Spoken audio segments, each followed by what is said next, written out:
जोपर्यंत आपल्या कुटुंबामध्ये एकता निर्माण होत नाही, सत्य मर्यादा प्रेमाचे आपण आचरण करत नाही, शब्दामध्ये दिलेला आहे, नियमामध्ये सुद्धा 2-2 ठिकाणी दिलेला आहे. दुसरा नियम आणि चौथा नियम. कुटुंबात व सेवकात एकता कायम करणे. आता आपल्या घरीच आपण एकता निर्माण नाही केली तर आपण सेवकामध्ये आपली एकता निर्माण होईल का? नाही. म्हणून एकता निर्माण करण्यासाठी बाबांनी हाच मार्ग दिलेला आहे, चर्चा बैठकाचा माध्यम दिलेला आहे. अनेक कार्यक्रम होत असतात, सामूहिक कार्यक्रम आपल्या मार्गामध्ये होत असतात. त्याचा उद्देशच असा आहे की सर्वांना एकतेचे कार्य करायला पाहिजे आणि सर्वांमध्ये एकता असली पाहिजे. आणि या एकतेमधून जे बाबाचे स्वप्न आहे की कलयुग का सतयुग में निर्माण कब होगा, वैचारिक क्रांती लाना पडेगा. वैचारिक क्रांती इथून मिळते. वैचारिक क्रांती ही ह्या माध्यमातून मिळते. वैचारिक क्रांती म्हणजे काय? बाबा हनुमान जी को प्रणाम. महान त्यागी बाबा जुंदेव जी को प्रणाम. परमात्मा एक. नमस्कार जी, नमस्कार. भगवान बाबा हनुमान जी को प्रणाम. महान त्यागी बाबा जुंदेव जी को प्रणाम. परमात्मा एक. भगवत प्राप्ती करिता निष्काम कर्मयोग परम पूज्य परमात्मा एक सेवक मंडळ वर्धमान नगर नागपूरच्या वतीनं महान त्यागी बाबा जुंदेवजी यांची आदेशाची शाखा गोंदिया अंतर्गत मासिक चर्चा बैठक सुरुवात आहे. या चर्चा बैठकीमध्ये सृष्टी निर्माता, बुद्धीची विधाता स्वयं भगवान बाबा हनुमानजी उपस्थित आहेत. भगवंताला माझे प्रणाम.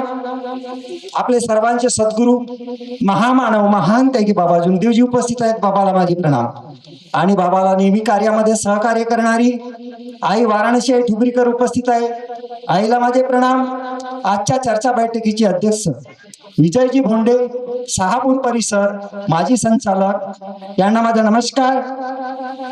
तसेच आजच्या चर्चा बैठकीचे उपाध्यक्ष हेमराजी लांजेवार, खमारी परिसर मार्गदर्शक यांना माझा नमस्कार. चर्चा बैठकीचे सूत्रसंचालन राजकुमारजी राऊत यांना माझा नमस्कार. मंचावर उपस्थित मंडळांतर्गत मार्गदर्शक तसेच गोंदिया शाखेचे संचालक परमपूज्य परमात्मा एक सेवक मंडळाचे माजी सचिव, आदरणीय मंच आणि उपस्थित सर्व सेवक सेविका बालगोपाल सर्वांना माझा आदरपूर्वक नमस्कार. बघा, महान त्यागी बाबा जुंदेवजी यांनी 25 ऑगस्ट 1948 ला एका भगवंताची प्राप्ती करून 1949 ला फेब्रुवारी महिन्याच्या शेवटच्या आठवड्यामध्ये मानव धर्माची स्थापना केली. आणि दुःखी, कष्टी, अंधश्रद्धेमध्ये गुंतलेले, अनेक असाध्य रोगाने ग्रासलेले अशा लोकांसाठी ही महान कृपा, ही दैवी शक्ती बाबाच्या शब्दावर जी उपस्थित आहे ती सर्वांसाठी विनामूल्य फक्त आपल्याला वचनबद्ध व्हावा लागतो.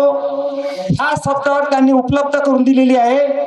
आणि त्या माध्यमातून बाबांनी प्रचार प्रसार ह्या माध्यमातून ह्या दैवी शक्तीच्या माध्यमातून दुःखी कष्टी लोकांना कसा फायदा होईल, त्यांचे दुःख कसे नष्ट होतील, तर ही शक्ती बाबाच्या शब्दावर उभी आहे. आणि आपल्यासाठी त्यांनी सकाळची विनंती, सायंकाळची प्रार्थना, तत्वशब्द नियम दिलेले आहेत.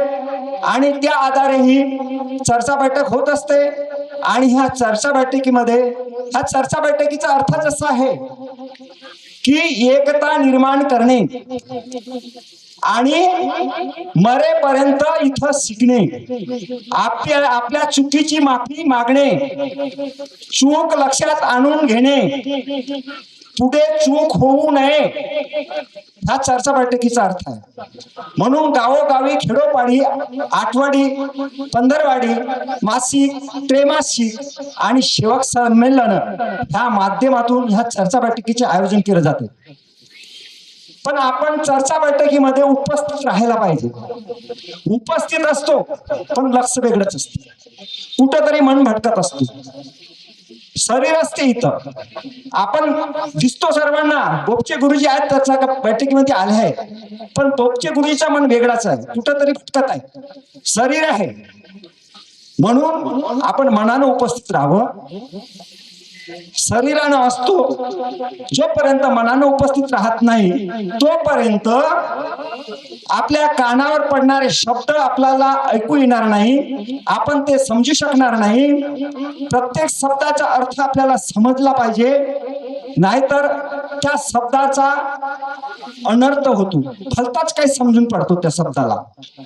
आहेत आत्ताही समजलेलं नाही, भरपूर लोकांना शब्दाचा अर्थ समजलेला नाहीये. हवन कार्य घडवताना खूप असे मार्गदर्शक आहेत की ते तेवढे सुशिक्षित नाही, त्याच्यामुळे शब्दांचा अर्थ त्यांना कळत नाही. भलताच काही समजून घेतात आणि भलताच करायला लावतात. पण महान आहे की बाबा जुमदेवजींनी तत्व शब्द नियम दिलेले आहेत. तत्वामध्ये बाबांनी जे 2 वचन दिलेली आहेत, परमात्मा मरे याची भगवत नाम, आणि परमात्मा एकलाच मानायचं आहे आणि त्यांच्याच चरणी आपल्याला मरायचं सुद्धा. भगवंतानी दिलेलं 2 वचन, दुःखदारी दूर करते उद्धार आणि इच्छानुसार भोजन. दुःखदारी दूर झाली, मार्गात चुरलो, दुःख आपले कायमचे निघाले. उद्धार केव्हा होईल? उद्धार नाही झाला, अजून उद्धार नाही झाला. जोपर्यंत आपला जीवन आहे तोपर्यंत आपल्याला एका भगवंताचे कार्य करावं लागेल, तत्वशब्द नियमाचे पालन करावं लागेल, बाबाच्या आदेशाचे पालन करावं लागेल. तेव्हाच दुःखदारी दूर करते हुए उद्धार. दुःखदारी दूर होते, त्यात काही नवल नाही. परंतु कालांतराने दुःख काय येतात तेच मानवामध्ये मोहमाया, अहंकार. कारण माणूस हा खूप हुशार असतो, माणसालाच बुद्धी दिलेली आहे म्हणून माणूस हा समजू शकतो, कार्य करू शकतो. पण त्याला कधी कधी असा अहंकार येत असतो की मुझे आता है तो किसी को नहीं आता. एवढ्या अहंकारामध्ये तो वावरत असतो. बाबांनी हेच सांगितलेलं आहे की सत्य मर्यादा प्रेमाचे आचरण पहिले कुटुंबामध्ये करा, पहिले कुटुंबामध्ये करा आणि कुटुंबामध्ये सत्य मर्यादा प्रेमाचे आचरण झाल्यानंतर आपला हा जो सेवक कुटुंब आहे यांच्यामध्ये एकता निर्माण होईल. जोपर्यंत आपल्या कुटुंबामध्ये एकता निर्माण होत नाही, सत्य मर्यादा प्रेमाचे आपण आचरण करत नाही. शब्दामध्ये दिलेला आहे, नियमामध्ये सुद्धा 2-2 ठिकाणी दिलेला आहे. दुसरा नियम आणि चौथा नियम. सेवकात, कुटुंबात, सेवकात नाही, कुटुंबात व सेवकात एकता कायम करणे. आता आपल्या घरीच आपण एकता निर्माण नाही केली तर आपण सेवकामध्ये आपली एकता निर्माण होईल का? नाही. म्हणून एकता निर्माण करण्यासाठी बाबांनी हाच मार्ग दिलेला आहे, चर्चा बैठकाचा माध्यम दिलेला आहे. अनेक कार्यक्रम होत असतात, सामूहिक कार्यक्रम आपल्या मार्गामध्ये होत असतात. त्याचा उद्देशच असा आहे की सर्वांना एकतेचे कार्य करायला पाहिजे आणि सर्वांमध्ये एकता असली पाहिजे. आणि या एकतेमधून जे बाबाचे स्वप्न आहे की कलयुग का सतयुग में निर्माण कब होगा, वैचारिक क्रांती लाना पडेगा. वैचारिक क्रांती इथून मिळते, वैचारिक क्रांती ही ह्या माध्यमातून मिळते. वैचारिक क्रांती म्हणजे काय? दंड धरून जाणे बंदूक धरून उभे राहणे नाही. वैचारिक क्रांती म्हणजे हेच, ह्या माध्यमातून तुम्ही जो ऐकता, एकामेकाचे बाबाच्या शिकवणीवर विचार ऐकता, एकामेकाचे अनुभव विचार ऐकता, तर ही झाली वैचारिक क्रांती. आणि ह्या वैचारिक क्रांतीमधून तुम्हाला एकता निर्माण करता येईल.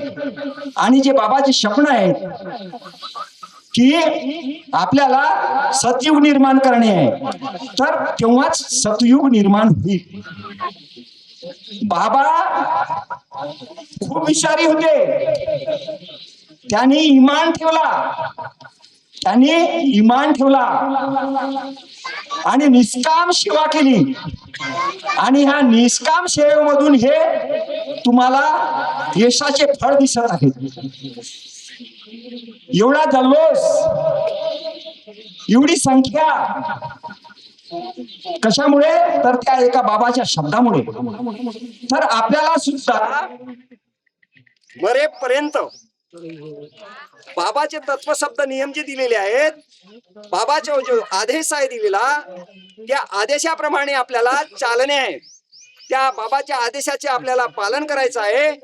आणि त्यानुसार बाबाने दिलेली भक्ती, सकाळची विनंती, सायंकाळची प्रार्थना आणि ही चर्चा बैठक, ह्या माध्यमातून ती साध्य करायची आहे. आणि आपल्या मुलाबाळांना संस्कार कसे द्यायचे, तर ह्या माध्यमातूनच तुम्हाला त्या मुलाबाळांना संस्कार देता येतील.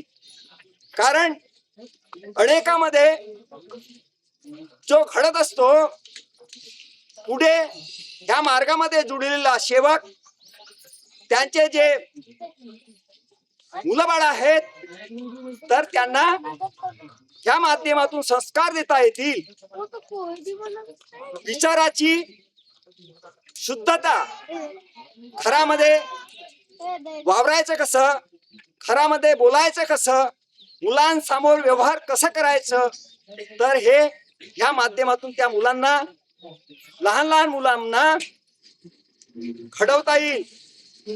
कारण लहान मुलगा हा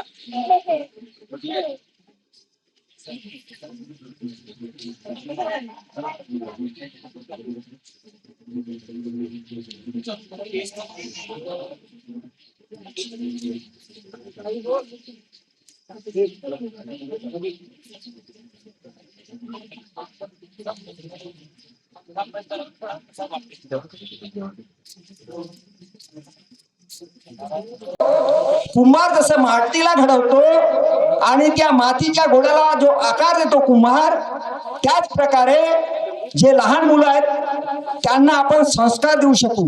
आणि त्या संस्कारातून तो वागेल. आणि संस्कार चांगले घडल्यानंतर तो जेव्हा नागरिक बनेल, हा देशाचा भाविक नागरिक बनेल, तेव्हा ह्या वाईट व्यसनाकडे तो वळणार नाही, वाईट गोष्टीकडे लक्ष देणार नाही. कारण आताची जी पिढी आहे, तर तेच आपलं धन आहे. पैसा काहीच करत नाही, पण मुलांचा संस्कार हे अति महत्वाचं आहे. म्हणून वेळ झालेली आहे, बोलणारे आहे पुष्कळ, जास्त काही बोलणार नाही. पण बाबाचा आदेश आहे, सत्य, मर्यादा, प्रेम, 4 तत्व, 3 शब्द, 5 नियम मी पण पाळीन, तुम्ही पण पाळा. एवढे बोलून आपल्या शब्दांना विराम देतो. सर्वांना माझा नमस्कार.